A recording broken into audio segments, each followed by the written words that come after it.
સાબરકાંઠામાં ચાંદીપુરમ વાયરસથી વધુ એક મોત થયું છે। વિગતો મળી રહી છે ચાંદીપુરમ વાયરસને લઈને। ચાંદીપુરમ વાયરસે સાબરકાંઠામાં હાહાકાર મચાવ્યો છે અને વધુ એક બાળકનું મોત થઈ ગયું છે। પોસીનાના નાડા ગામના 3 વર્ષીય બાળકનો જીવ લીધો છે। આ ચાંદીપુરમ વાયરસે શંકાસ્પદ લક્ષણ ધરાવતા 2 બાળકોના મોત થયા છે, ત્યારે આ શંકાસ્પદ બાળક સારવાર હેઠળ છે। તો વિગતો મળી રહી છે સાબરકાંઠાથી। હિંમતનગર સિવિલમાં કુલ 5 બાળકોના મોત થઈ ચૂક્યા છે અત્યાર સુધીમાં।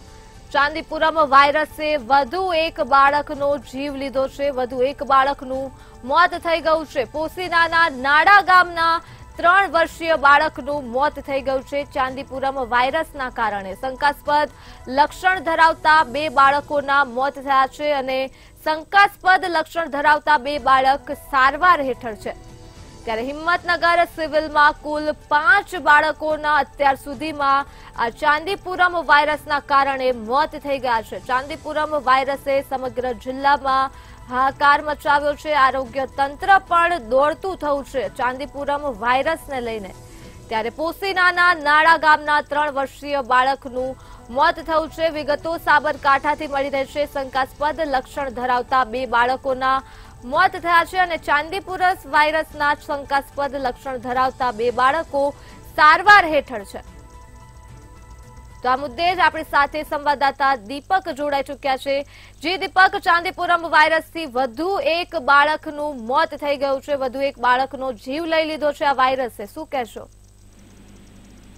ચોક્કસથી જણાવ્યું કે સાબરકાંઠામાં ચાંદીપુરા જે વાયરસ છે પગ પેસારો કર્યો તેવું લાગી રહ્યું છે। રાજસ્થાનથી આ વાયરસ ગુજરાતમાં પ્રવેશ્યો તેવું લાગી રહ્યું છે। વાત કરવામાં આવે સાબરકાંઠા છે, સાબરકાંઠામાં જે પોસીના છે, પોસીનું નાડા ગામ છે, નાડા ગામમાં 3 વર્ષની બાળકી હતું, તેને હિંમતનગરની મોટી જે સિવિલ છે હિંમતનગર સિવિલમાં દાખલ કરવામાં આવી। 3 દિવસ પહેલા દાખલ કરવામાં આવી। વાત કરીએ તો ત્યારબાદ તેને લક્ષણો દેખાયા હતા, જે ચાંદીપુરા જે વાયરસ છે તેના લક્ષણો દેખાયા હતા। ત્યારબાદ જેને બાળકીની સારવાર હેઠળ રાખવામાં આવી હતી। ત્યારબાદ હિંમતનગરની જે સિવિલ છે મુખ્ય સિવિલમાં તેને 5 દિવસ રાખી હતી। 5 દિવસ બાદ તેને બાળકીનું મોત પણ થયું હતું। વાત કરવામાં આવે ત્યાં જ ચાંદીપુરાથી અત્યાર સુધીમાં 5 બાળકોનું મોત થઈ રહ્યું છે। વાત કરવામાં કે આરોગ્ય ટીમ છે તે હરકતમાં આવી હતી। હરકતમાં આવતા જ જે આરોગ્યની ટીમો છે અલગ અલગ વિસ્તારોમાં